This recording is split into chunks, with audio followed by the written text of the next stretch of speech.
If the opinion polls are correct, Nicolas Sarkozy is on the verge of becoming the next president of France. As the candidate of the ruling Conservative Party, the UMP, he has exuded confidence at well-attended rallies in the closing stages of the campaign. And after being accused by his opponents of being too right-wing, too hasty, too temperamental, and even too dangerous to govern the country, Sarkozy has told voters that he has been humbled by his experience on the campaign trail. I want to be the candidate of the people, and not that of the media or the bureaucrats or of this or that special interest. I want to be the candidate of the people because over the last few months I have seen how the people live, how they feel, and what they're suffering. In the closing days of the election, Sarkozy has presented a softer image of himself to voters than they have seen before. 2 years ago, he was France's interior minister when 10 days of rioting broke out in several cities across the country. French people of immigrant descent protested their living conditions and their lack of opportunities, and the government declared a state of emergency to bring the riots under control. Today, the suburbs are quiet, but their residents have not forgotten that Sarkozy once described the protesters as scum.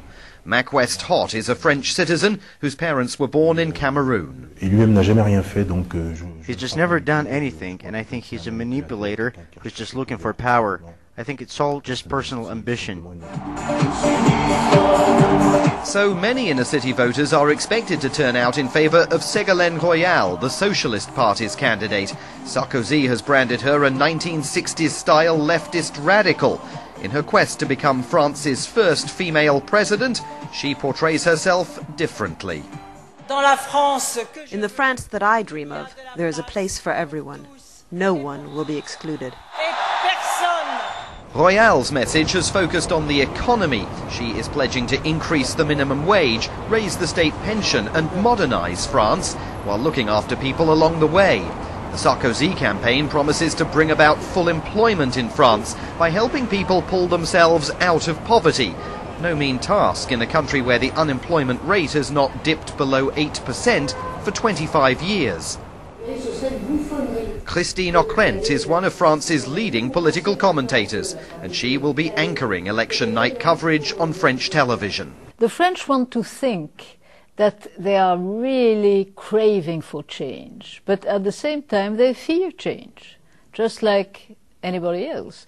And this is a country where people it's very strange, people are quite satisfied with their own lives, but they're terribly pessimistic about the future.